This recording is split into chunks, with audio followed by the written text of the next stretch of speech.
them is the most current issue, which is the performance of the party in the last elections. These are the council elections. A lot of people seem to be worried that the party is losing popularity in areas which are considered your strongholds. Not at all. That is what the first value could be, Luchi. But honestly speaking, this is nothing new. We know that ruling parties, especially corrupt ruling parties, those parties that really have nothing much to offer, tend to focus on buying people towards the general elections to paint a picture that they are still strong, and that's a psychological problem because they know that they're not strong. They know that they've destroyed the economy. So they play around with localized elections and making sure that they can wear that face that they're still strong. They are not. Has that happened before? Yes, it has happened. If you remember, before the 2011 general elections, the MMD in office, in government, was winning by-elections almost everywhere. The PF and us were losing by-elections in almost everywhere into 2011. Also, PF lost about 22, 23 MPs to MMD in government towards 2011 elections. But the people of Zambia were decided already. When the election came, the MMD lost the election. Between 2011 and 2016, PF won by-elections in Western Province, for example. Let's pick Western Province as one example. They won Mangango parliamentary by-election. They won Mlobezi parliamentary by-election, where I was really attacked, viciously attacked. They won a couple of wards. They had Mongu Central parliamentary election, parliamentary seat. They had 3 parliamentary seats in Western Province. I'm talking of PF. When we went to 2016 elections, there was no sign that there was PF there. They were wiped out completely. And that's the way it is, because in a localized election, you can manipulate voters, you can send milli-milli, you can push money on the queues, you can abuse DMMU and give a semblance that you are popular when you are not popular. It's self-deception. I can give you another area. COVID-19 is being abused, whereby we are also supposed to, all political parties are supposed to observe health guidelines. The PF are not. And they go out campaigning. We are not allowed to campaign freely. Some of us are not even allowed to move freely. And then an election is held. Somehow the ECZ has forgotten their duty to make sure that elections are free and fair. And they allow all the hanky-panky going on. And the ruling party, like PF, which has delivered nothing, says they've won an election. They're not winning elections. They are deceiving themselves. Lastly, on this point, I want to say, people keep on saying, Luchi, HH has lost, UPND has lost. They keep on saying UPND, HH has lost. The one who is losing is the people of Zambia. It's the children of Zambia who are not in school. It's those who have no jobs. They've all lost, we've all lost. So this is a collective perception of loss. I would like to put it that way. I don't consider it a loss to a political party or to HH. It's the people of Zambia that are being cheated. They are the ones that are losing the opportunity to have a better leadership, giving them opportunities, jobs, education, business. It is the people that are losing. And until people realize that it's not HH losing, it is them losing, it's us losing, then they'll stand aside. When they realize it's us losing, they'll work together, as we've done before, to deliver independence, to deliver multipartism in 1991. We must work together going forward. Thank you. You don't think that there is need to change your strategy then? And I say this because, some people say that you're... And I can understand currently, I can understand the situation currently because of COVID-19. Yes. But I still have to ask the question that people say that you've lost, you're not on the ground anymore, that you're not speaking to people in the rural areas. I want to give you an example. So this is somebody who is on Twitter. His name is Clem Otivate. He says that UPND need to give out the manifesto and not this 10-point plan. They need to localize it, make it to suit the Zambian local man, simplify it to the point. Someone else says, I personally think that HH has been misled by a large number of people on social media. The massive voters do not subscribe to hearsay. They want grassroots work and involvement. We take advice, which in the first place, we take advice. Any advice must be listened to.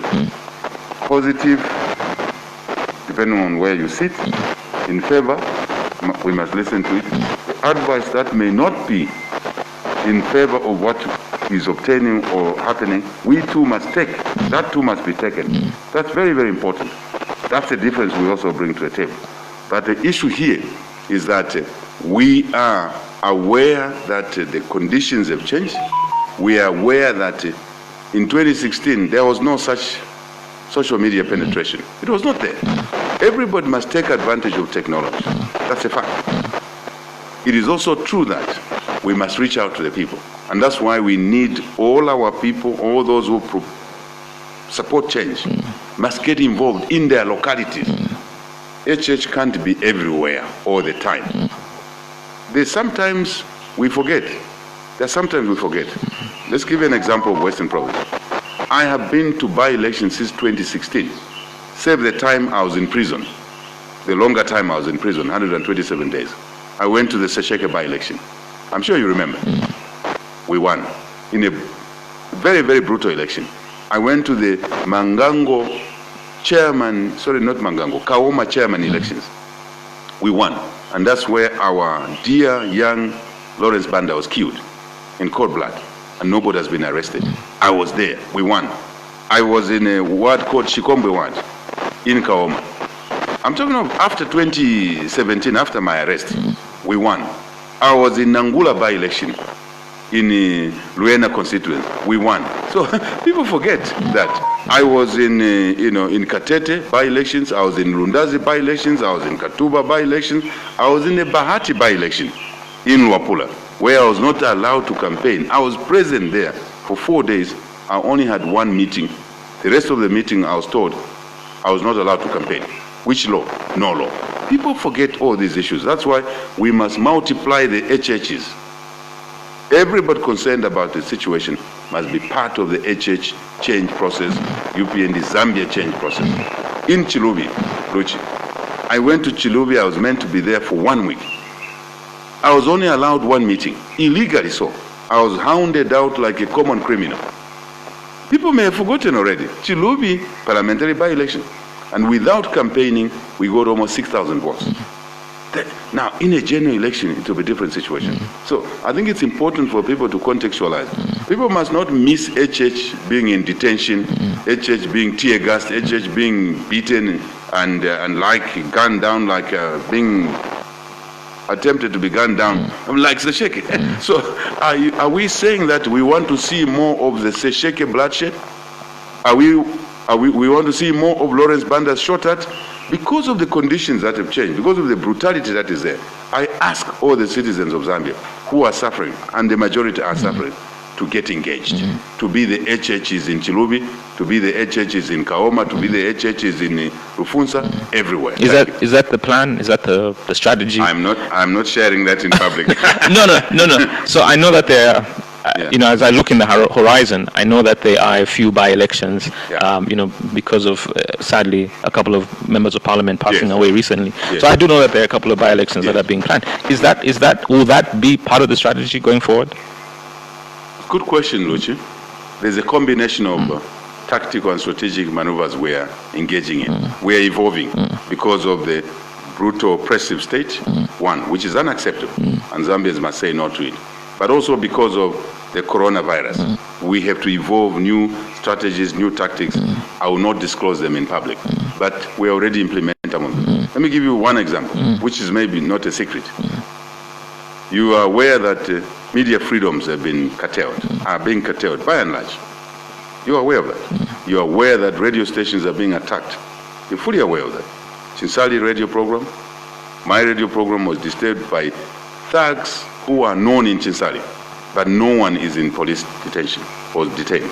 In Isoka, since the Isoka saga, we've taken a decision and sent a message that if the police do not protect us in those radio programs, protect the radio station, protect the journalists, protect our members protect me, we will defend ourselves in accordance with the Constitution, and that will continue.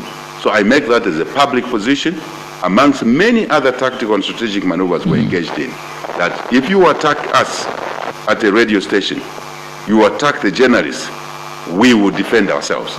And we've since defended ourselves within the remit of the Constitution. We will continue doing that. And I want to send a message here to all the people of Zambia. If you are being brutalized by a small number, only a small number of PF thugs at a bus stop, defend yourself. In the market, defend yourself.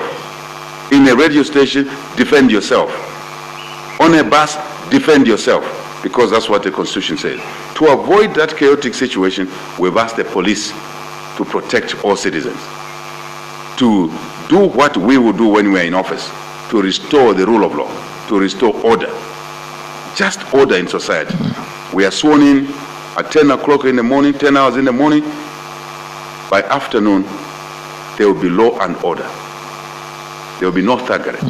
And in a month, there will be no thuggery. And you don't think that the message of defend yourself might be misconstrued by your own cadres? To mean what? To mean you can now go around and beat anyone you want? No, they shouldn't that. Yeah. They shouldn't do that. Our message is to defend yourself in accordance to the law. Because the law says we are all free. We should not be attacked. We should not be restrained to wear our regalia, because we have freedom to wear anything we want to wear. We should be free to move. We should be free to talk to Luchi and Phoenix and my dear friend there. That's what the law says. That's what the Bill of Rights says. So the police are supposed to protect the people.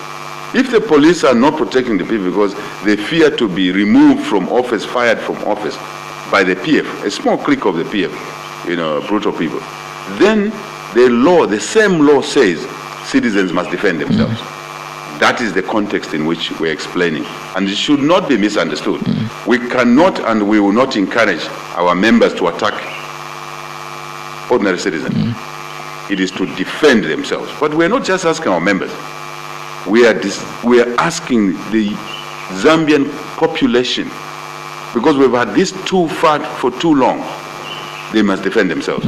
There should be no confusion that they must become the aggressors. No. They are the victims.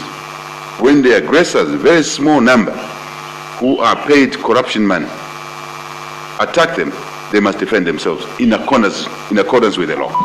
There should be no misunderstanding. Okay. I want to move on to some other issues. Yes. But I need you to talk about the manifesto, the party manifesto. Yes. Do you have any plans on releasing a form of manifesto that isn't just a 10-point plan? First, Luchi, very short answer. Yeah. The 10-point plan was a manifesto. A lack of knowledge is really a serious problem in our country. But your opponents constantly say that it's not enough. I understand. But what do our opponents understand? If they understood the economy, they would have not collapsed the economy from 7%, where they got it in terms of growth every year, to this year maybe -3, -4. If they knew what they were doing in office. They don't know what they're doing in office. So would we listen to people who don't know what they're doing? The answer is no. The point is that we say, here's our manifesto, summarized in a 10-point plan. That's a manifesto. The very usage of 10-point plan, a non-knowledgeable and non-visionary team says there's no manifesto. It is a manifesto. There's a lot of detail behind that 10-point plan. It is there. We actually were documented in black and white manifesto. Let's put that aside. Going to 2021, we've already finished revising our manifesto. We're working on it. So you will see, it may be even 8-point plan, but it will be a manifesto. There will be a detailed manifesto, as it was before. There will be a summary, as the 10-point plan was. Maybe there will be 8, maybe there will be 15. Then there will be even a smaller one, because of the very concerns that people are raising. That will be simpler. That will be translated into local languages. That's our answer. Okay. I want to ask you about part of what's in your 8-point or 10-point plan, or maybe it may even be a 12-point plan. So I want to first of all start with tax reforms. These are questions, by the way, that came in from a number of people They're not new questions, but I feel like we need to remind people. So someone wanted to find out. They said to me, you please ask, the president of the UPND when you speak to him about tax reforms, whether there will be tax reforms, and what some of those proposals and what some of those changes will look like. There will definitely be tax reforms as part of our manifesto. If you look at a 10-point plan that some people would like to talk about, they're non-knowledgeable people, and they're only in the PF by and large, right? Tax reform was there, lowering the cost of doing business. We want to increase business investment, Lochi. We want to increase investment. To increase investment so we can grow the economy, we can create jobs, we can create business opportunities, we can support education, even for the orphans. Bana banshiwa, bana bamasie, bamuhyala. To be able to buy medicines in hospitals, because there are no medicines in hospitals right now. In order to support the youth, the women, the taxi drivers, the bus drivers, the truck drivers, we will have to invest more to attract investment. Once we attract investment, one of the fundamental cornerstones of attracting investment is to lower the cost of doing business. What does that mean amongst many components? Yes, we'll have a zero tolerance to corruption, which steals money from the public and increases the cost of doing business. We will also lower the taxes. Reduce the number of taxes, such as boho taxes. We'll get rid of the boho tax or levy, so that we can actually even support people to access clean water, support bohos, support damming to conserve water for consumption, human, for animal consumption, for irrigation. We will actually put a support mechanism to encourage people to access clean water and therefore reduce diseases. Cholera, for an example, the waterborne disease, the hygiene disease. What else? Tax out. The current taxes pay as you earn is too high, 35% plus. And that money, when it's collected, those in government go and use it to buy a plane. Expensive plane, $135 million. Those in office go and buy VXs. Instead of buying COVID-19 support equipment to protect the medical staff, they go and buy VXs. We will take away that money from the greedy politicians, if you like, by reducing the pay-as-you-earn. Just as one example, or a second example. I said boho tax, then the next is pay-as-you-earn. We want to reduce the pay-as-you-earn to around 20-25. We're still working on our numbers, but between 20 and 25%. Reducing it from 35%, which means 10% away. That money will now rest in the hands of the employee, in the hands of the household. Then they can support their families. They can send their children to school. That's one of the fundamental reforms we're going to do. So then reduce the number. I talked about reduce the quantums and be able to focus more on money left in the hands of the owners, citizens, rather than the corrupt political elite.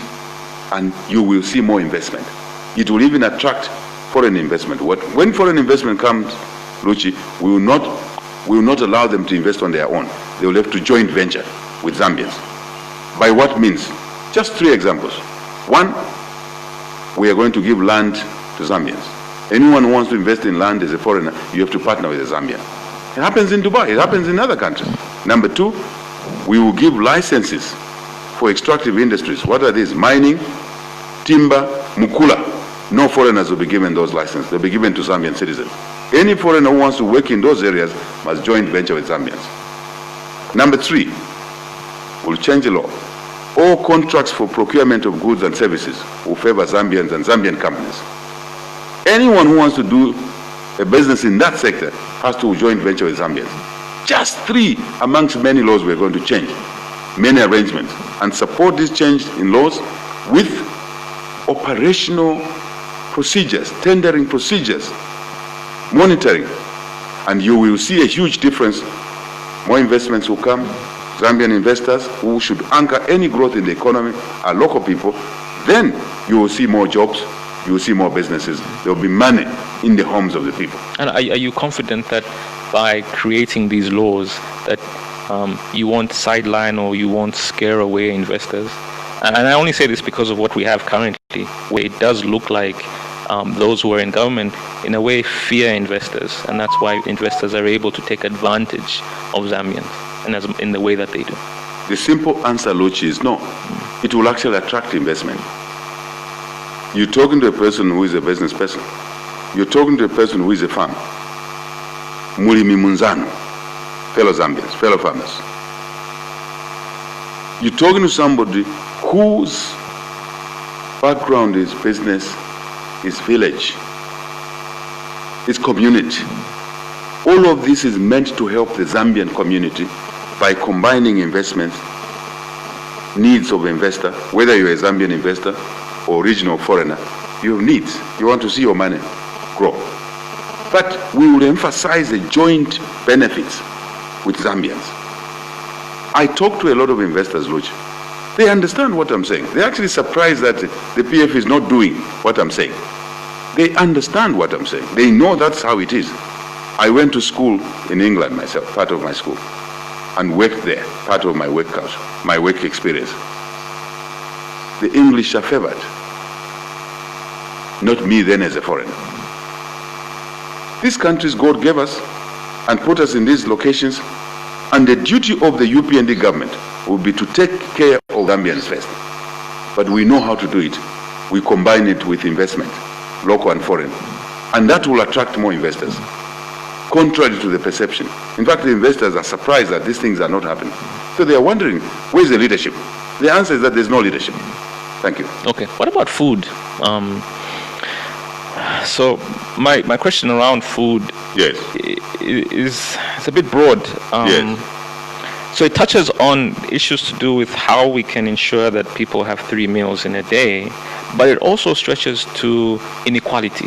Yes. And the huge inequality that is in this country. That is true. If you read some of the headlines in the papers this week alone, is somebody who is in court and he was, someone was testifying over how much they've earned in 7 years.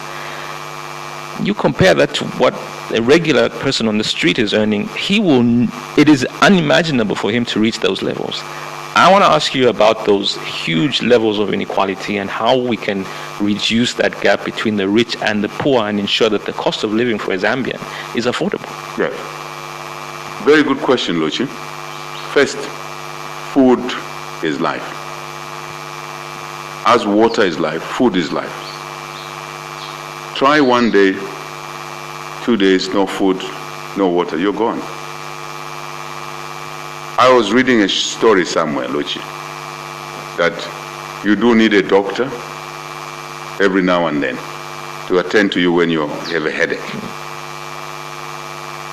You do need a lawyer every now and then when you have a legal matter in court.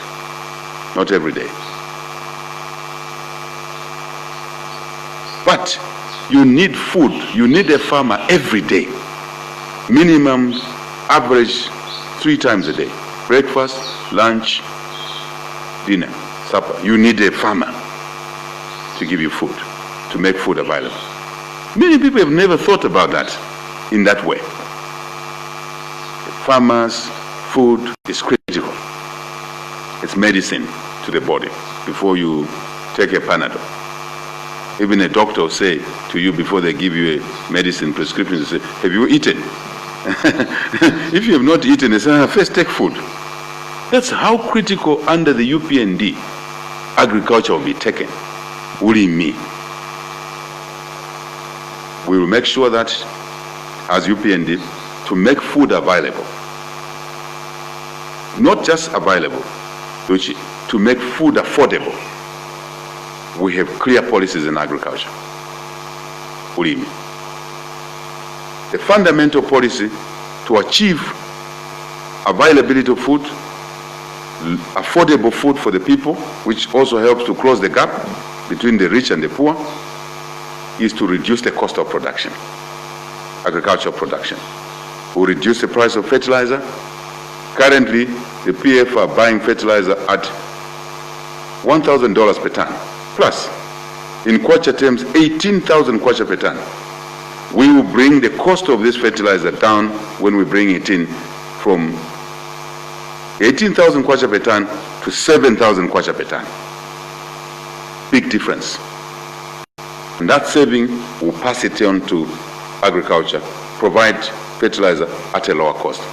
Why is fertilizer costing at this much under PF? Corruption. Muchinyanje tikamba chipupu. Chipupu.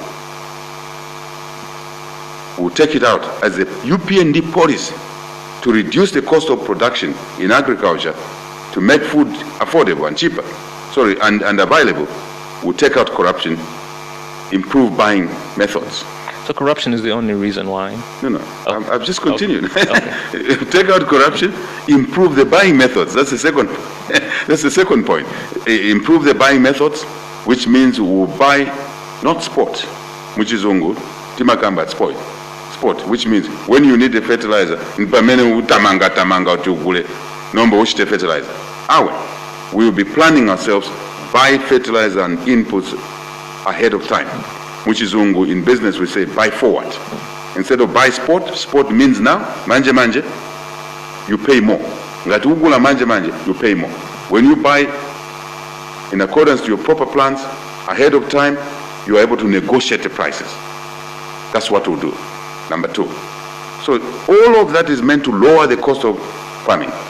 And other businesses, by the way, similar principle. For fuel, similar, because fuel affects all the whole economy. So, but let's stick with this for a short while, because this is very important. So we buy forward. Number two. Three, we buy larger quantities, therefore negotiate prices. Let's leave that point. Let's go to the third point. Then we will be more efficient as UPND in the transportation, logistics mechanism. The fertilizer going to Eastern Province will not come through Dar es Salaam, will come through Beira. And when it comes through Beira, which is next door in Mozambique, it will be dropped in Eastern Province, not transported here and then taken back. You are double costing, a double layer. Efficiencies. I'm just giving you an example. That's what we're going to do. We will do away with what is called FISIP. We will have what is called Agricultural Support Program, overall agriculture. Agriculture is not just fertilizer, it's not just seed, it's also cattle. And it will differ how to the current FISIP? This is exactly the point I'm just about to make. The current FISIP fertilizer is too expensive, we'll lower it. Fertilizer goes to people who are not farmers, to PF cadres, then they resell it to farmers. PF cadres even create cooperatives when they are not farmers, they don't even know what farming is. Or garden ka tomato kumbuyo kwa nganda, balibe, koma batenga fertilizer.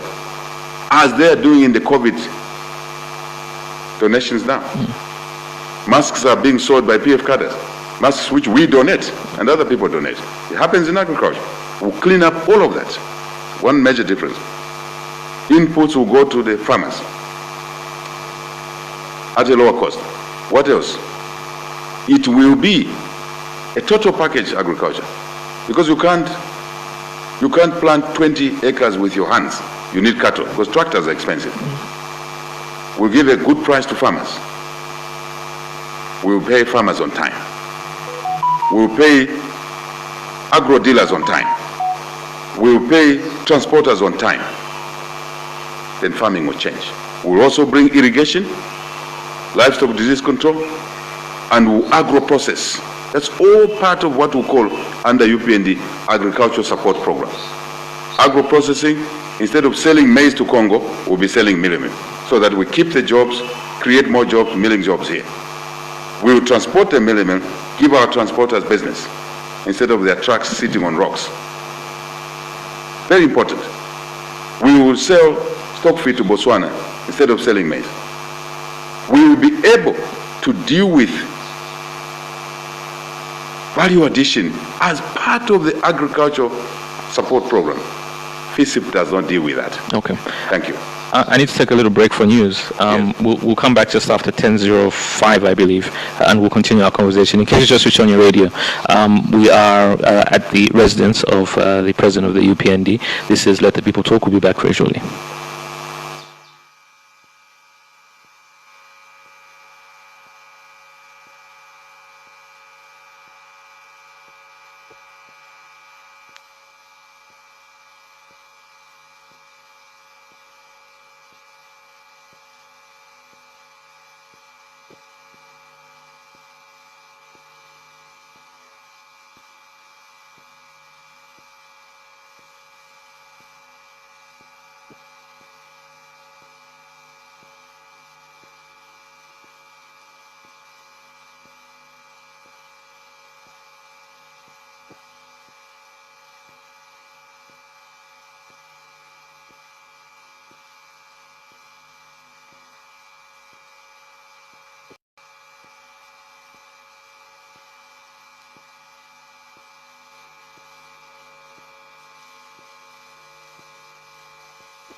It's 10:06. Welcome back to Let the People Talk. Our guest on the program this morning is the president of the UPND, Mr. Hakainde Hichilema.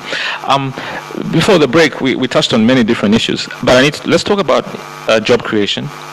Youth unemployment is still extremely huge. I don't really want to ask you what the plan is, but I do want to ask you what your thoughts are on how we can create jobs. Very important question, Luchi. It also addresses your earlier question about closing the inequality gap. The inequality gap has grown in the last 5 to 9 years, largely because the economy has shrunk, the jobs are few apart, kulibenchito, businesses are suffering. So contracts are fewer, and therefore people are earning less. To address that, under UPND, is to basically manage the economy better, bring investments, support citizens to invest. But they can't invest now because the cost of doing business is high. I talked about it already. So we will deal with lowering the cost of doing business. We will make investing more attractive. We will change those laws, number 3, that I talked about. Land belongs to Zambians. Anyone who wants to invest must join venture with Zambians. Licenses, timber, mukula, mining, manganese licenses. Very important. So as the basis of job creation, we lay these policies that make investment attractive. Earlier we talked about taxes and how we want to bring down pay-as-you-earn from 35% maximum to about between 20-25. It's just small bits of work we're still doing around there. In the manifesto, by the way, the 2021-2026 manifesto. Very important. Taking away some taxes. Because right now, if you want to do some gardening on your bore, the cost of a bore is higher because there's a levy on the bore. When we remove the bore, tax, and even support people to sink bores and construct dams, we will make water available for producing tomatoes, producing vegetables, producing food and other products. All these are measures that we'll put in place aimed at increasing production, creating jobs. Very, very important. Another layer for us that we'll use to create jobs. Because as you know, if you make farming affordable, farming is the largest employer in this country still. Self-employment and those who are in a formal job. The largest is agriculture. It's not mining, it's agriculture. So you get agriculture right, you're going to get a lot of people out of poverty in terms of food, out of poverty in terms of income, self-generated income, self-employment. Then let's go to the urban colleagues. We will change the laws. We will stop buying anything that we can make in this country. We'll stop buying.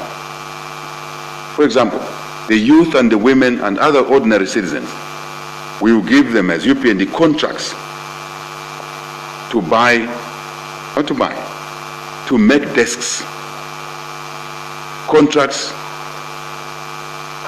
to make all the uniforms, nurses' uniforms, police uniforms, army uniforms,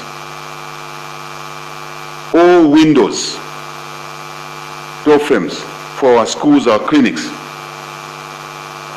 which will be bought from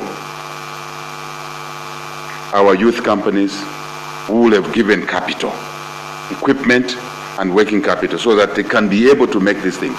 But if they make these things and we are importing them from another country, then we cannot Luchi, create jobs. That's how we're going to create jobs, by giving contracts for supply of goods and services. I've only given examples of desks, no desks from a foreign country. They were from Zambia, made by the youth, who are idle now. All of a sudden, there's a carpenter, there's a welder, they'll be busy now. They'll be busy now. They'll be able to have income, because the government of the UPND has changed the policies, has changed the laws. It gives them self-employment, and also they will employ more people working in the welding shops. Obviously, the assumption is that we will make sure that electricity is available. There's no load shedding. What else are we going to do, Luchi? We are going to make sure that we promote value addition. Let's take mining, value addition. In Luapula, we have Chipatika mine in Puta, for example. Chiputa. And our people mine there. First, we'll give them licenses to Zambia to mine. But now those who are mining, they are selling manganese at $50 per ton. UPND will change that to value add. We will put a processing plant around the manganese production areas to benefit the local people, to benefit the youth, to get jobs. By putting just a $10 million processing plant for a manganese producing areas, we'll be able to sell manganese at a higher price. Instead of $50 per ton, we'll sell manganese at $1,000 per ton. It will put more money, more jobs at the mining site, more jobs at a processing plant across the country. That's where the jobs will come from. As I said, in other areas, for example, copper, instead of selling the copper bars and tracking them into Durban, into Walvis Bay, into Beira, in Mozambique, we will be able to make more copper wire in this country, the way Zamefa does, more Zamefas, to process copper into copper wire. What does that do, Luchi? It creates the jobs, it creates the business opportunities, it increases the income, and addresses partially the gap between the rich and the poor by closing that gap, because those who are employable are employed. We will bring back the proper teacher-pupil ratio, which means we will employ more teachers. The teachers that are roaming the streets after graduating, just support value. Get your NRSs, get your voters' cards, vote on that day. There are 50,000. Sorry? There are 50,000 of them. Absolutely. Who are on the streets, who are trained, but there are no jobs for them. The plan is for us in UPND to take them into the classrooms, because that's what we spend money as a community, as a country, to train them. That is the difference between us and those in office today. So we will take these away from homes, away from being fed, to this classroom. We will do the same for the nurses. Reduce the nurse-patient ratio, the doctor-patient ratio. Too many patients today are being looked after by too few nurses, but they are trained nurses. It will be the UPND policy to take this ratio down so that we can increase the number of nurses and medical staff working in the hospitals by supporting the hospitals, taking money, stolen money. I know, Luchi, you may ask me a question, where is the money going to come from?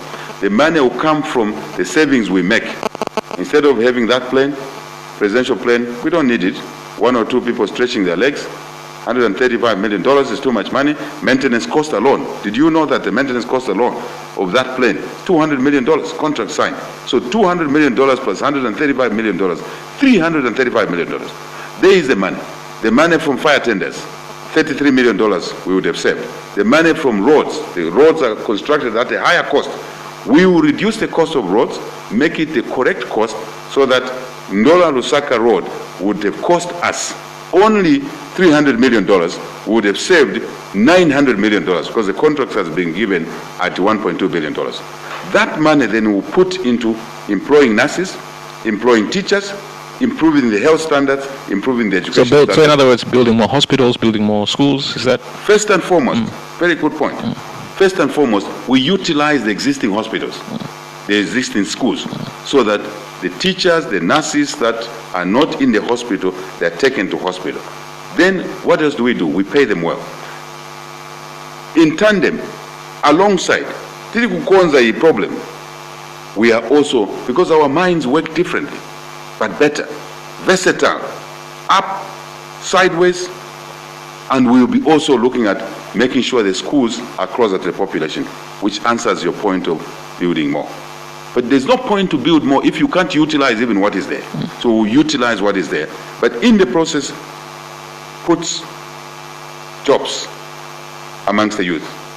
In the process, when you make hospitals and schools working well, they buy things. What are these things they buy? The desks.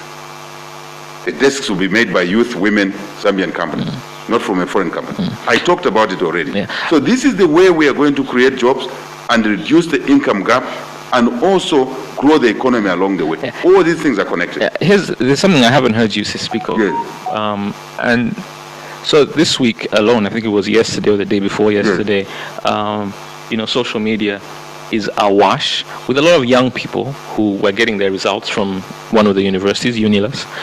Some of them were in their final year, so now they've got degrees. Yes. There are those who are in their last year who are about to get their degrees. Yes. I mean, what do you say to people who are degree holders, who have degrees, who can't get jobs, economists, whether it's doctors, engineers? What do you say to them that, listen, don't worry, under a UPND government, the jobs will be there? Exactly. Very connected comment to what we are answering already. Our message to you out there is you are stressed. Your parents, your family spent money to keep you in school. Hard-earned man. You graduate, you have no future. This is the story of the PF. But we're to lose hope because the story of the UPND is coming in 2021. And it's you to put the UPND government in office. That's why earlier I said, the loss you may define as a loss in the by-election. It's not a UPND loss, not an HH loss. It's a loss for these youth who have just graduated and they have no jobs. But they must not lose hope because help is on the way. What help? The very things I'm explaining now. You're a nurse, trained to be a nurse, you go back to hospital. You're trained to be a teacher, you go to a classroom. You'll be paid better. You'll have job security because we'll bring back a professional civil service, public sector, where job security will be assured, remuneration will be improved, and you'll be able to be promoted to the highest level, Secretary of Cabinet, Permanent Secretary, because you'll be a career public officer. So they must start dreaming of those better days, but that is in partnership with UPND, UPND government. PF cannot offer that. Even people who are saying PF are trying, what are they trying? If they were trying, they were working well. These numbers of graduates you're talking about who are roaming the street, joining others who graduated 5 years ago, they would be in employment. The very fact that they are not in employment is a clear message that PF has failed. You are an engineer. You are an electrical engineer. We want you to be part of the future of doing away with load shedding. Too much load shedding. How? By engaging you, private sector, public sector, reforming ZESCO, making it more efficient, but which means now also taking out untrained cadres in ZESCO, replacing them with you, who has just graduated with an electronic engineering degree, or whichever profession you have. That's what we're going to do. That's the hope. That's why they must support Bali, they must support UPND. We will create jobs, as I said, through agro-processing, value addition, agro-processing. Why? We will be making sure that our cotton from our fields go into our ginning companies. From our ginning companies, it will go into cloth manufacturing companies. From the cloth manufacturing companies, yarning cloth manufacturing companies, they go into a youth company making police uniforms, making nurses uniforms, making a carpenter making desks, a Zambian carpenter, a welder making window frames, door frames. And the government policy will be to buy all of these and use them in the expansion of schools, in the expansion of hospitals, in the expansion of various infrastructure. My brother, my fellow citizens, listeners, this is why UPND must be given an opportunity to run this country. It is these views. It is also going to be important for us to pay retirees on time. A total package. You retire under the UPND government, you get 2 envelopes. One envelope has a retirement letter, another envelope has your package. You don't have to die before Your you full get package. Your full package. in accordance to the pension arrangement. Your full package, thank you very much, in accordance to your arrangement. Your full retirement package, then you graduate to now a pension which is paid over a period of time. But people are not getting their full package, terminal benefits or retirement benefits under the PF now. That will be a thing of the past. Why am I saying that? It does lead to jobs. It does lead to income. It does lead to dealing with inequality, income inequality. How? You retire, you are a civil servant under the UPND public sector worker at 55 years old, not 65. You retire at 55, you are given your package, you can invest in agriculture, you can invest in another business, then you create jobs. That is the connection. Still dealing with employment, business opportunity, and inequality. How else does it help? Why am I talking about that? People fear to retire now because they have no package. If the package is available, they will retire. When they retire at 55 years old, what does that happen? Or what does that do? 2, 3 things. One, it creates a gap at the bottom. In fact, before that, number one, the people who were next to the retired individual, if the retired individual is a permanent secretary or a director, it means if it's a permanent secretary, the director will get promoted to permanent secretary. The director leaves a gap here. Assistant director gets promoted to the director because the director has become permanent secretary. Motivation, succession, progression. At the bottom, number 2, you create a gap now for a graduate. That's where I'm going. A graduate to enter the job market as they graduate school. The way I did, Luchi, we want to return to the days. I graduated, I wrote my final exam on a Friday, Luchi, at UNZA as an undergraduate. I rested on a Saturday and Sunday. On Monday, I had a job, a full-time job. How? Based on 2 things. One, on my vacation employment. So we retain the youth, Mwemi Sepera, ama youth, mayufi abanandi. When UPND is in office, we'll go back to the days when I graduated. When you are still at school, we'll link you to industry. You'll be able to get a vacation employment. So an employer will identify you at that stage, the way I was identified. We'll return to that level, which means that which is different from being an intern. Because similar. Vacation employment, intern, vacation employment. And people, I don't know, were you being paid when you were on vacation? Yes. Yeah. Yes. I mean, that's different now. I mean, You got an allowance. now people abuse interns. That's abuse of labor. As an intern or a vacation employee, I used to get a salary. And that's when I started business, which during vacations I'll get a job, I'll get a salary, and 1 week before school, I'll leave my vacation employment. Those days there were shortages. I would go into Botswana and buy certain things. Like that. And then sell at UNZA. I started business as a student. My room was a popular room because there was a pressing iron, very important those days. There was an electric kettle, and even MoMAs used to come around. So that's a different subject, right? So let's stick to the issue. We will return the country, because we'll run the economy better, back to internship, vacation employment, where you got paid. Something, not a full salary, because you're still a student. Just imagine, you students out there, not just you graduates, you students. Bali is in office, you've put him in office because you've got your NRCs, you've got your voters card, you voted for Bali, you protected your vote. All of a sudden, you are going to be attached to industry. When you are a second year, that's how we used to do it ourselves. Second year, third year, fourth year.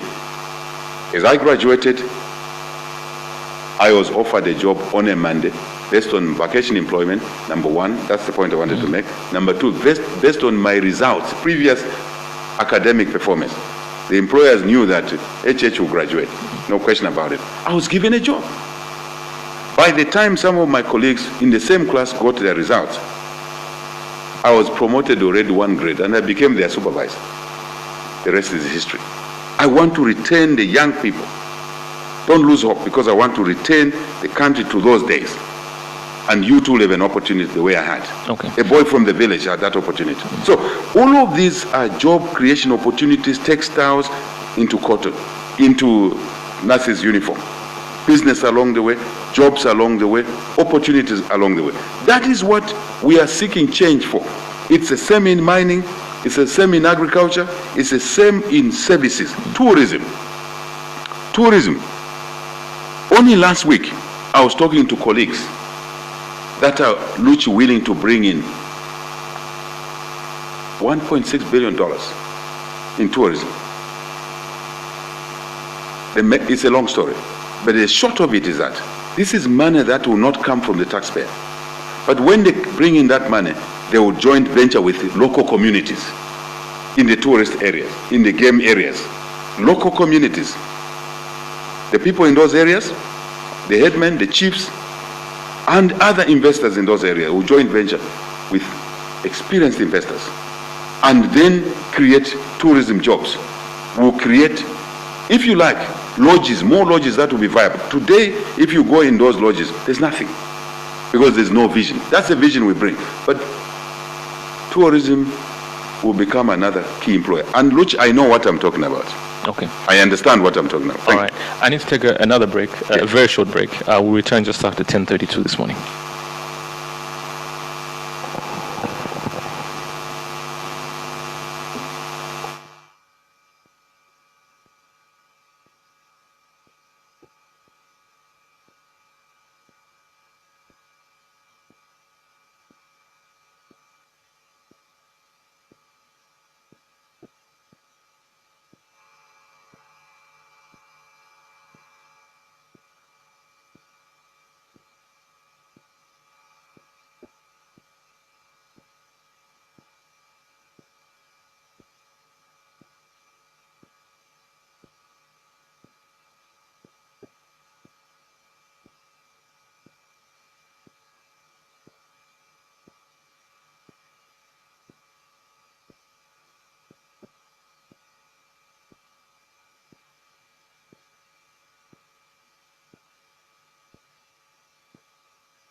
It's 10:35. Welcome back to.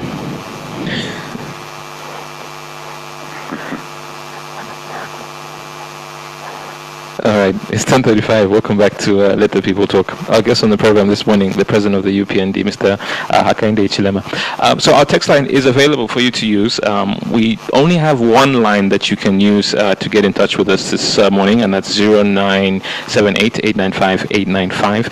So please don't dial the 226-841 number, because you won't be able to get through. But you can dial 0978-895-895, and you can WhatsApp as well on 0978-895-895. Those are the two numbers you can use if you'd like to get in touch with us this morning.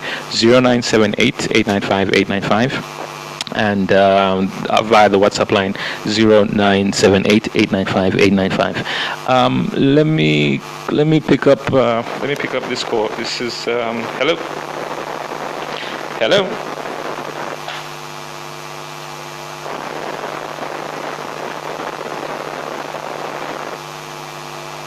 Mr. Ngwale, how are you this morning? Fine, thanks. Well spoken, Mr. President, my party president. It's not my intention to adulterate or you to contaminate what you have said. All that I'm saying that instead of us waiting for 2021, I'm appealing now to government. Please get some of these things which this great leader, Hakainde Hichilema Esquire, had said. Don't rubbish. We are not going to rubbish. Please don't do so. But my party president, I've got one complaint. My party president. Throughout your deliberations, you have not mentioned, even by the slip SLIP of the tongue, you have not mentioned the persons with disabilities. You're talking about children, youth, the wild children, persons with disabilities. People will have wrong impression about us, the UPND. They will think that we are not concerned with persons with disabilities. So my appeal to you, my party president, is this. Please do what Manawasa said at one time, directing his ministers and said, wherever you go, even if it means mentioning them irrelevantly, mention HIV/AIDS and persons with disabilities. That was directed by HIV. So I'm appealing to you, Mr. Ngwale, thanks. Mr. Ngwale, thanks. Okay. All right, Mr. Ngwale. Okay, Mr. Ngwale. Thank you very much, Mr. Ngwale. Do you want to comment on issues around people with disabilities? Yes. I think that's a fair comment from Professor Ngwale. I'm very grateful that he's raised this matter. The matter of persons with disabilities are at really the center of our heart. And basically, we do appreciate his comment, but be assured that you are integral to all our programming, you are integral to all our policy framing and implementing those policies. When we talk about support to the youth, to the women, it's critical that support will also go to persons with disability, because we are part of one family. We are one family. In our households, we have persons with disabilities, living with disabilities. So we are one, so we are integral. So we'll continue singling out. We appreciate that. You will not be left out. You will never be left out. Even in the cabinet, the UPND cabinet will make sure that there is representation based on a matrix of skills, on a matrix of inclusiveness from all the provinces of Zambia, on a matrix of gender, on a matrix of youth, on a matrix of number 5, persons living with disabilities. So you are integral. I appreciate that. All right. There's a question here from Morris in Chingola, and Morris's question is, where will the money come from? Because the country is in debt. What about the industries that we had during the Kaunda days? Do we see them coming back? Well, very quickly, again, Morris from Chingola, thank you very much. The money is there. This is what I've been saying throughout our political activism since we entered in public office, seeking public office, and even since inception of UPND. This country is rich. It has resources, water, land, people, minerals. We were talking about manganese. We'll be able to upgrade the value of manganese from $50 per ton to $1,000 per ton. A lot of money. But Let me give you two examples of where the money is being wasted. One is the debt itself that my colleague Maurice has talked about. We will not borrow money recklessly in the manner PF did. We don't need to borrow money. We have enough resources here. So PF borrowed money, expensive. That's wastage. They could have borrowed money instead of 10% or so, they could have borrowed money at 3%. We will not allow that to continue. Two, when money is accessed under UPND to be used in the revenue generating areas, to support agriculture, to support tourism, to support industry, to support youth programs, to support programs for the different people living with disabilities, to support programs for women, for the poor, for the orphans. Number three, we will work on, for example, just one example, instead of bringing Sudanese in our gold sector, we will utilize, we will exploit the gold to increase our reserves and stabilize the Kwacha. Very, very important. That, by doing that, it will also reduce, when we stabilize the Kwacha, we'll be able to make the Kwacha to a dollar exchange rate fair, which means we stop losing too much Kwacha to buy $1. When PF took office, they found the dollar selling at 5 Kwacha to $1. Before COVID 2019, the Kwacha was selling at 15 Kwacha to $1. Wastage of money. We will not do that. So it's very important. Another area, we will cut corruption. Corruption in fertilizer, procurement, I talked about it already. Corruption in fuel procurement, we'll cut that again. Corruption in road construction. Give you one example, how we will save the money. Just to Sakandola Road, I talked about it already. That road should cost us $300 million. PF are costing it and costing us at $1.2 billion. We save $900 million. That money is too much money, enough money to support youth, women, to support tourism, to support agriculture. So we will have a zero tolerance policy to corruption. Okay. We'll save money. Okay. There's a lot of money. It is just the way it's being used. It's being wasted to buy planes, to buy VXs, to travel around. We will not do all of those things. We'll cut costs and save money and put it in investment. Thank you. Do you also want to comment about the Electoral Commission? There's a question here from somebody who wants to comment from you about the Electoral Commission trying to create a brand new voters' roll, disregarding the previous voters' roll. There are other issues, obviously, around the Electoral Commission. Yes. For example, the period of time for them to conduct this exercise. Do you want to comment on that? Yes, yes. Electoral Commission of Zambia. Electoral Commission of Zambia is not acting correctly. One, it will not be possible to register 9 million voters in 1 month. It will not be possible. So what we need is to continue with the existing voter register and then upgrade with new voters. So that's the way it should be. So we refuse for ECZ to do away with the current voter database. They must do what is called incremental work. The 6 million that are there, they can register another 3 million. They can clean the database, but not to do it away with completely. They are trying to favor PF, because now you'll see NRC issuance is not being done fairly. They have started with 5 provinces. Why? They should have done NRC mobile registration in all the 10 provinces. The money is there. But it's all manipulation trying to rig elections. Zambians should not allow that. Voter registration is continuous under the law. Why are they not registering voters continuous, in a continuous way? The law says voter registration is continuous. They are not doing it because they want to manipulate the voter registration to favor the PF. We are aware of what's happening. Zambians must say no to that. Okay. Yeah. 0978-895-895 if you want to get in touch with us this morning. Hello, good morning. Hello. Morning, how are you? Sorry, your line is not very clear.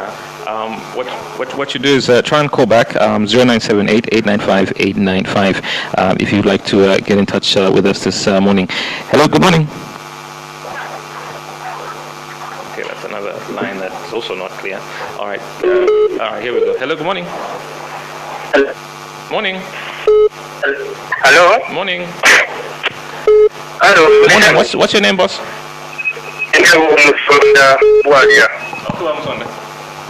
Yeah, I'm quiet. The President Mulishani. Babwalieko tuli mulishani mwe. The President, ayama by elections ayapitiraya. Yalera ngati ba PF kulia kuma areas yeko mwaja ma stronghold na bengira nomba. Anga imwe ba UPM. Ichi mule chita kuti muingire naye ku Northern, ku Lwapula na ku Muchinga na Totera. Thank you very much. Do you want to respond? Yes, I think we've dealt with that issue before. In fact, at the beginning of the program, so thank you, Bamsonda. Thank you for your question. To Atotela Mkwai for asking that question. I think we dealt with at the beginning that this is what ruling parties that are leaving office do. They want to create an impression that Nabengila, so that they can plan to rig. We are aware of that scheme. I think it will not be allowed. We have a program. But I also say to the people of Zambia, they must do what is necessary for themselves. Look at the question you've raised. What are we doing about Northern Lwapula, the northern part of Central Province? Look at the results in Chibale Ward, in Serenje. We did extremely well as UPND. Now if we're not Wingira Kulia, look at the Chiengi results. Very, very clear. But the important thing is that the country across, people across the country, they want to change. But if we kuchinja, babwalia weso abantu na bachula. So na imwe epo mulia po babwalia, ingire ni mu campaign. Do not wait for HH alone. HH muntu umofye. HH akwata only one vote. Imwe ni mwewe mwakwata amavote ayengi. Nga tamulechula kuti mwaikala pangani. Nga mulechula abana balechula tabakwata enchi tabalya ku maskulu mupatalata kwa bamiti mwingire mu campaign. This is like 1991. The campaign is for everybody. Okay. Hello, good morning. Morning, how are you? Hello? Hello? Hello, good morning. Morning, ma'am, how are you? I'm very well, thank you. Difficulties to get through. Good morning, Mr. Chilema. Good morning, madam. This is Mombitiri, the Deputy Secretary General of the Patriotic Front. I have two questions for you. You talked about government people buying V8. Are you aware that even your members of parliament, when they go to parliament, that's their entitlement? They are entitled to $80,000 and get a duty-free vehicle, which they pay over the period of time. If you think the DX vehicles are so expensive, why haven't you encouraged your members of parliament to go into parliament and come up with a private member's bill to cut reduction, or they should start paying to assist so that we save the money, because they are part of government. You remember, there are three wings of government. Your members of parliament, a large number. What's the second question? Yeah. Hello? What's the second question? The second question is, is talking about corruption. On the Forest 27, there are members of parliament from the UPND who have benefited from that land. And mind you, I was part of the parliamentarians when I was elected. And the list was going round. I know people didn't benefit myself. I refused because I said I have enough. Your member of parliament, Chitaruka Sanda, she didn't also benefit. Agreed that there was corruption involved. Why haven't you punished the members of parliament who benefited from that land? Okay. All right. No, ma'am. Thank you very much, ma'am. Thank you very much. Let me see if I can try and get. More calls. Do you wanna respond to her? Right? This is exactly, and I'm glad that this lady is courageous. She's got a bit of Dutch courage, really, and you can see that even her facts are wrong. And this is what PF is all about, a small number of people in PF. You have Dutch courage, it doesn't give you knowledge. Complete lack of knowledge. Number one, she's saying if we are complaining of UPND, complaining of buying VX expensive vehicles, but UPND MPs are buying VX vehicles. It's a simple thing. It's a lack of leadership. When UPND comes in, we will change the policy. We will not even leave it to the MPs. We as UPND government will change the policies that nobody will be buying a VX. It will be the government of the UPND policy. She is admitting that the PF is failing to find solutions to control costs and move the money being wasted on VXs to buying medicines in hospitals, to paying councils, supporting councils so that council workers can be paid, to make sure that children are in school, including supporting persons with disabilities. This is exactly what she's done now, and I'm very glad she has called, exposing her lack of leadership in the party, the lack of leadership in the PF. That is a beautiful question, Madam Mumbi Piri. Thank you to you for coming to ask a question that exposes and confirms your inability as a PF to do the right things. What are the right things? To cut costs, to cut expenditure. So it's not the responsibility of your members of parliament. It's not the responsibility of the member of parliament. This is why we elect government, right? If, let's put it this way, why waste time to put a private members in a motion which will not lead to a change of policy? Does she know? She should know that. A private member's motion in the House. And really, this is the ignorance that Mumbi Piri exhibits, and she has got talk time, right? A lot of talk time in her mouth. But that talk time is not backed with intelligence, right? And knowledge. A private member's motion does not lead to a change of policy, because the change of policy is driven by the party in office. And that's what UPND will do. So why wait for a private member's motion if you know what needs to be done? We know what needs to be done. We don't need to wait for a private member's motion. Mind you, even if a motion is put, is on a simple majority. A simple majority, the UPND or opposition will not win. It's the Constitution Bill 10, we blocked it because it requires 2/3 majority. Mumbi Piri should know that. She understands that. When she was in opposition in PF, they put private members' motions as PF in opposition. Together with us, there was no policy change. You couldn't change the MMD policy. We can't change the PF policy. We can only change the PF policies by a change of government, by bringing UPND into office. Her second question, that we are talking of corruption. I'm glad she again admits that there's corruption in PF. Forest 27. She says they are members of parliament of UPND. She names one as Chitalu Kasanda. We don't have a member of parliament, in that definition, right? I don't know the member of parliament in that definition. Maybe she knows something I don't know. The issue here is that, away from her exhibiting ignorance there, the issue is that she's admitting that there's corruption in the PF. And she said, oh, UPND members also, you are benefiting from the PF corruption. That's why we need a change of government. And we will bring a zero tolerance to corruption.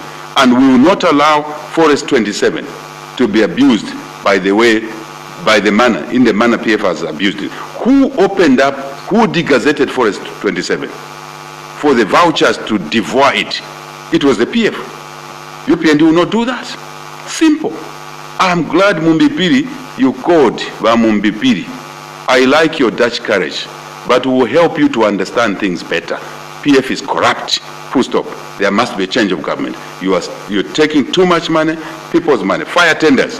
What do you want us to do on the fire tenders? A wheelbarrow, a second-hand wheelbarrow called a fire tender, which costs $200,000. You spent $1 million. You waste the taxpayers' money of $33 million. That money could have gone a long way to look after the weak and the sick in society. When you steal social cash transfer, 10 months, British citizens, taxpayers give us money to pay the old, Nkote, Bakalamba. to support the people living with disabilities, persons living with disabilities. You steal the money. You steal the social cash transfer. You should be ashamed, even to call on this radio, Mumbipiri. You should be ashamed. Sometimes have a sense of shame. A normal human being has a sense of shame.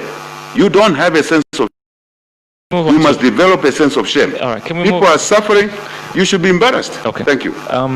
Somebody wants to comment on the retirement age. Are you going with the 65 or 55? And then they say that because this has contributed to unemployment.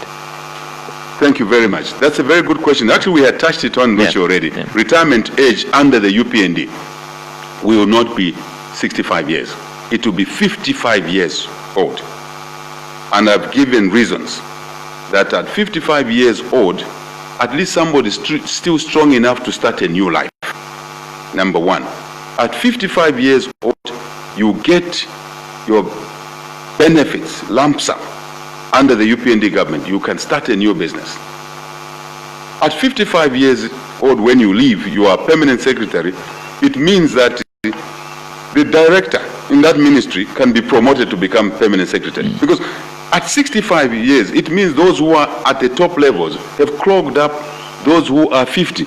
Imagine somebody serving up to 65 years old, and a director is 40 or 50 years old. They will never become permanent secretaries. They will never become directors, because they too pass the retirement age before the one who is in office retires. And by doing that, promoting those in the middle, you then create employment opportunities for those that are at the bottom. That's what UPND is going to do. So retire the public sector and general retirement age at 55, pay lump sum, and then pension kicks in. What else are we going to do? Create job opportunities, career progression for the young and those that are in the middle. This is how we are going to run the civil service. By the way, we'll return to a professional civil service, where a civil servant will be assured of the job. You will not be retired in national interest under UPND. Those who have been retired in national interest, I ask you to consider yourselves as on leave. When UPND comes into office, we'll bring you back into your offices. Okay. We'll bring you back into your job, because you were retired unfair. 30-year-old doctors are being removed, retired in national interest. Look at the policemen in Sesheke who were retired. Wakunguma and your friends. Unfortunately, one of you died. I'm very, very unfortunate. Very sorry about that. You will be returned to your positions. You will be promoted. I'm saying this, record this radio program. You will be brought back to your jobs. You will be promoted. You will be paid your back pay, because that's what is you are entitled to. Thank you. Rodmond talks about the practicality of lowering taxes. Won't it affect the economy? And he says, or will you first need a few good years of maximum investment before you lower taxes? I love that question. You see me smiling. I can see you smiling. I love it. I love it. Because those are the questions. You were a bit upset earlier on, but now you're smiling. No. I was just strong, because you see, the PF is really hurting citizens. Citizens have never suffered like this. I'm a grown-up man. I've never seen people of Zambia suffer the way people have suffered under PF. There's no reason anyone would like to keep PF, other than a small number that are eating. The SATA true PF members who suffered with us in opposition are not enjoying. Most of SATA's diplomats have been recalled. Most of SATA's appointees have been removed. So what are they benefiting? Let them join and work with us, so that we can really achieve the true independence, that true freedom that we ask for. Okay. This is not a joke. Right so now, in answering Rodmond's question, of a retirement age, not retirement age, the lower taxes. Yes. This is exactly the irony of what we are saying, because by overtaxing people, you are taking away what is called disposable incomes. By taking away money in the hand, let's use simpler language. By taking money away from the hands of the people, you are denying them the opportunity to save. By denying them the opportunity to save, they cannot invest. The economy will not grow. That question, the answer is actually the reverse. When you lower the cost of doing business, including taxes, you create savings that allow investments to take place. The economy will grow, then you create more jobs. You actually invariably earn more tax revenue, because the tax law, the tax policy is very clear. The tax theory says, if your tax is too high, it's penal, you collect less, people start cheating. And you punish the economy. When your tax is fair, it's affordable, people pay, they don't cheat, you collect more. It's actually the reverse of what he's saying. And that requires knowledge, it requires clarity and understanding. And that's what UPND and us have. And so by lowering the tax, imagine from 35% pay as UN to 25, between, I said it already earlier, you are able to save 10% from an individual. An individual save 10%. That money now will not go to government to buy a presidential jet, to buy VXs which Mumbipiri is protecting, to dig a Z Forest 27. It will go to sinking a bore by the owner of that money, the employee. And when they sink a bore, they will grow food, vegetables, tomatoes, they produce more food. It will save someone who build a house. Rent, they will move into their own house. This is the iron of it. And more savings lead to more investment. That's how it works. In economics, if there was more time, I would have given a short lecture. Right? Income, Y, minus C, cost, gives you S, investment, which is equal to I. Sorry, gives you savings, which is equal to I, investment. But I don't have time to do that. No, you don't. It's for another day. Yes, so the simple answer to that question, I appreciate the question. It is a reverse. The benefits are immediate to the economy, and you take money away from the corrupt government, such as Mumbipiri and her team abusing Forest 27 and buying jets and buying VXs and buying corruptly fire tenders and buying fertilizer at $18,000 per ton, 18,000 kwacha per ton instead of 7,000 kwacha per ton. These are the issues. Okay. That's the difference we bring to the table. Thank you. All right. I've asked this question to you before in our studio. I've never asked it to you at your residence because this is the first time I've been here. But I'm going to ask it to you. It's come via the text, slightly different from the way I've normally asked this question.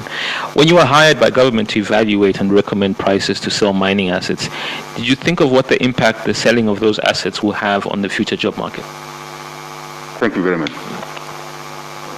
Another same question for years and years.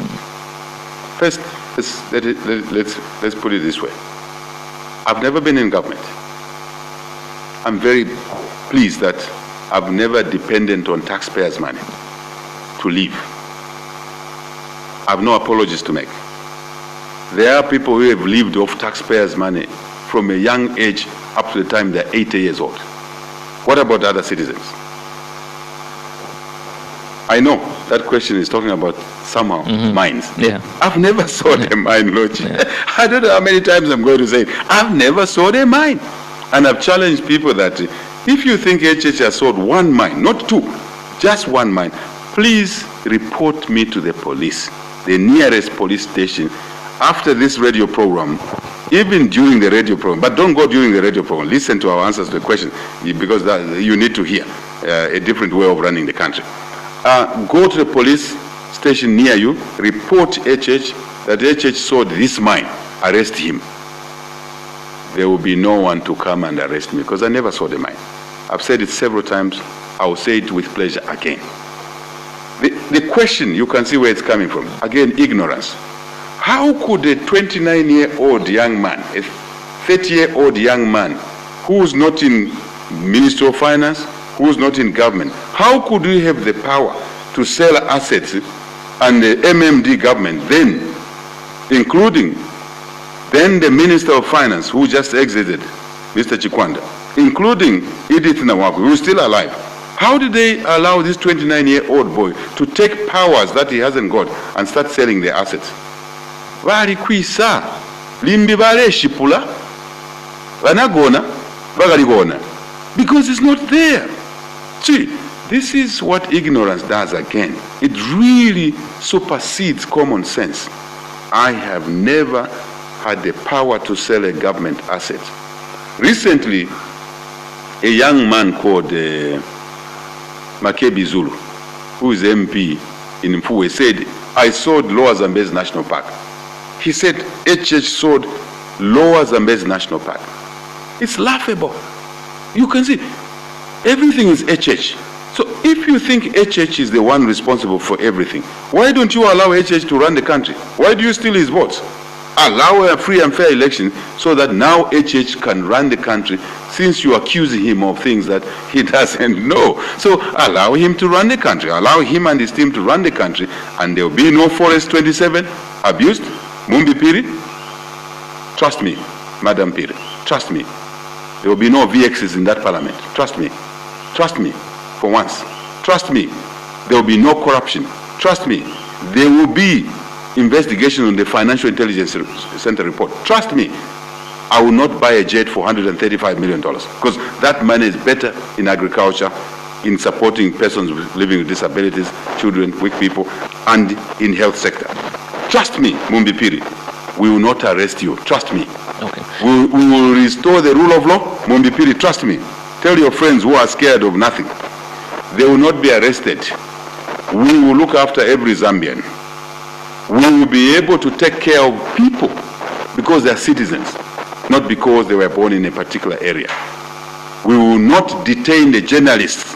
We will not have thugs attacking bus stops, taxi drivers. We will not have a few thugs collecting revenues from markets, because those revenues will be collected by the councils, unless it's a market cooperative. We will bring law and order. We will respect human rights. Mumbi Piri, don't worry. You know that Mumbi Piri is my relative, eh? Did you know that? No, I didn't. She's my relative. It's a small world. Even when she attacks certain tribes, we're all related. I will not disclose, because that will be embarrassing young people who are innocent. Her daughter is innocent. Well, my nephew is innocent. Okay. Right? So you just said you wouldn't attack anyone. Now you kind of revealed who. All right, let's move on. I do have 3 last questions to ask you, because I'm out of time. So the first one is about the cabinet. Everyone's curious to know appointees, vice president, and this is a question that actually came from the office. They said, can you please find out from HH when he's going to announce whether it's a shadow cabinet. Are you ready at all to talk about either a shadow cabinet, either a running mate? Are you ready? Yeah. Let me answer that. As I answer that, just to conclude that, there will be no stealing of Mukula trees. Nothing. There will be no exporting Mukula and lying on the value. Mukula trees belong to Zambians, not to foreigners, not to those in the PF, a small clique in PF. There will be nothing like that. We will not allow Tuta Road to be like that, Serenje, Mansa Road. No, we'll work on it. Definitely. We will not allow citizens to go to jail for crimes they did not commit. Never. Never, ever, and never again under the UPND leadership. Cabinet, running mate, time will come for that. This is the wrong time. If we announce a running mate now, first, we're not there yet. But if we did it for whatever reason, they will suffer the way I'm suffering. They'll be ridiculed. They'll be arrested for no crimes. We must be smart. So that time will come. That time will come. The cabinet, we can share the principles. The principle which we shared already before is that the UPND government, one amongst many factors, will be inclusive. In no particular order, which means all the provinces will be on the UPND cabinet table.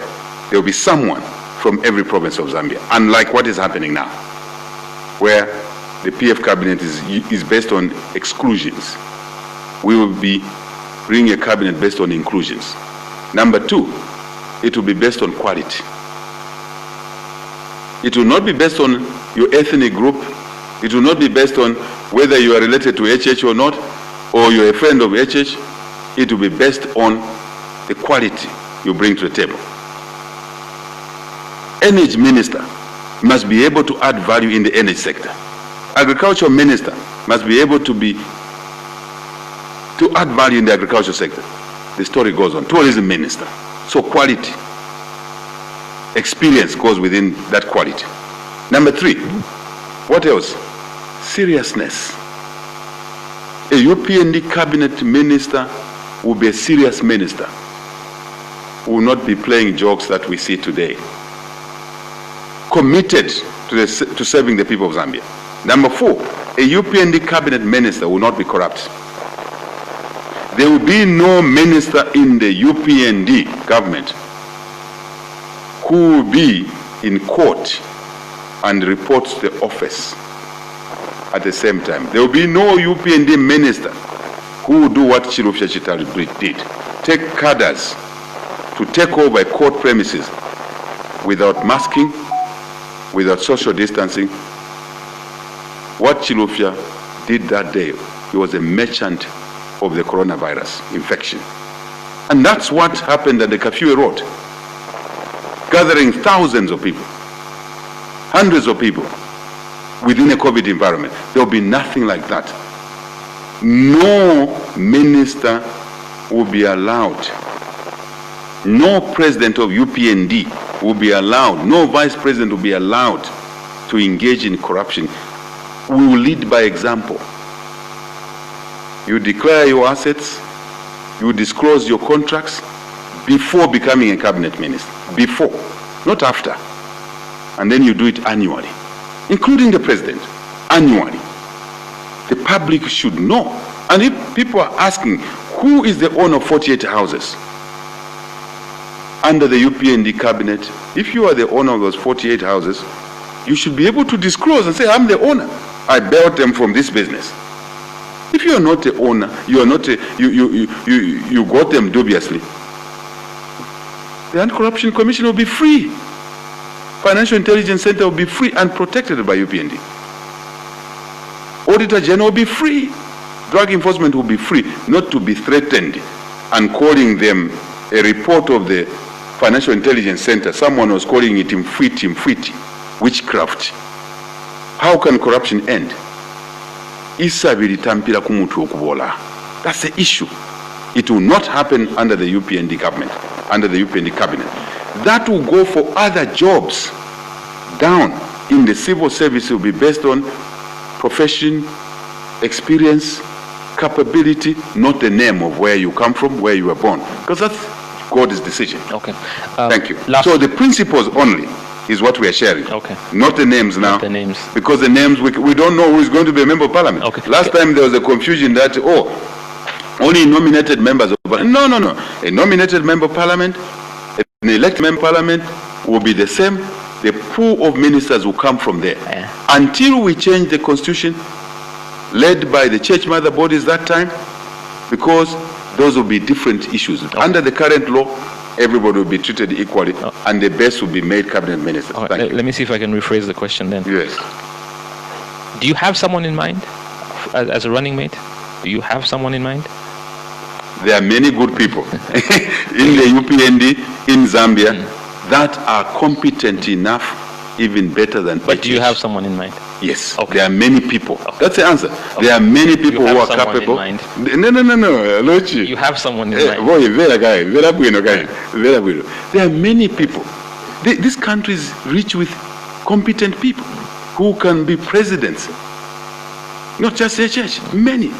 But we also know many who shouldn't be president. There are many who should be running mates, and there are many who shouldn't. There are many who should be ministers, there are many who shouldn't be. The criteria under the UPND will be ability to deliver, ability to save the people of Zambia, and to be servant leaders, not to be master leaders. And how do you ensure that you don't get bad elements into the party? And when I say this, what I mean is pacts, for example. These are very popular as you arrive at election time. Yeah. People enter into all sorts of pacts. How do you ensure that doesn't happen? Well, I think Zambians will help us. We will listen to Zambians. We will use our own assessment, but we will listen to the people of Zambia. After all, the government is for the people of Zambia. Government by the people, in terms of UPND. Government of the people, UPND government. Government by the people, government for the people. So the people have to have a say. As I said on the Electoral Commission of Zambia, Electoral Commission of Zambia is a creation of the people of Zambia. Electoral Commission must do what the Zambians want. The police must do what the Zambians want. What people Zambians want. They want to be protected, law and order, not segregation. The judiciary must do what the people of Zambia want. Judgments must be delivered on time, must be dispensed fairly.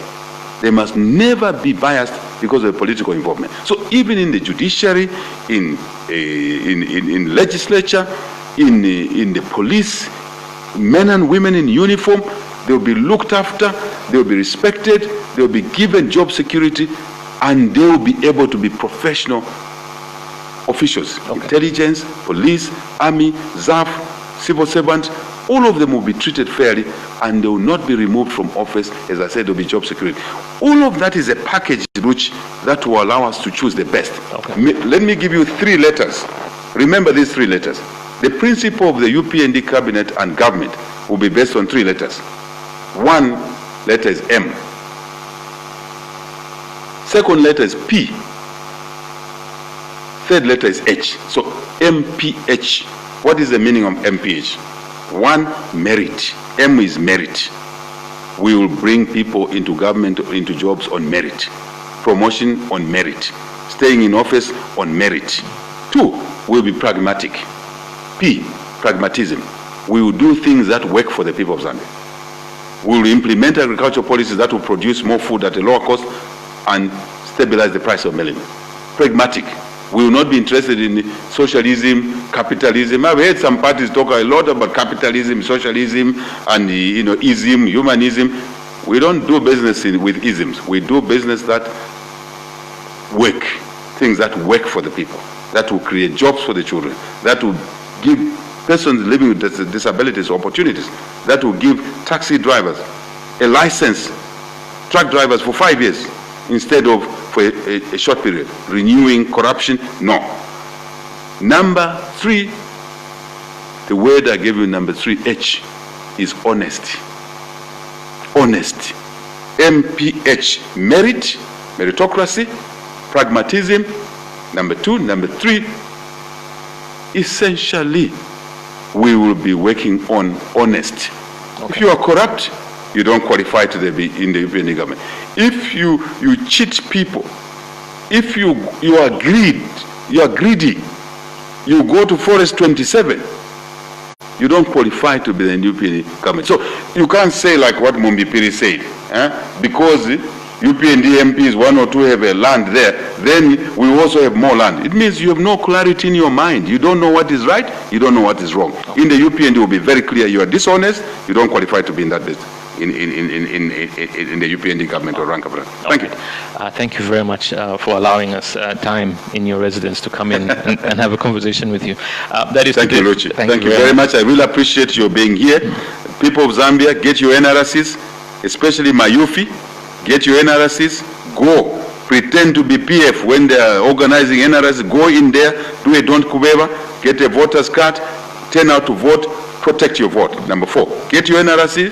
Number 1, 2, get your voter's card. Number 2, number 3, vote on the voting day. Number 4, protect your vote. The rest, leave it to Bali and the team. We'll fix the economy. We'll fix jobs. That's the program for today. We're back again on Tuesday for another edition of Let People Talk.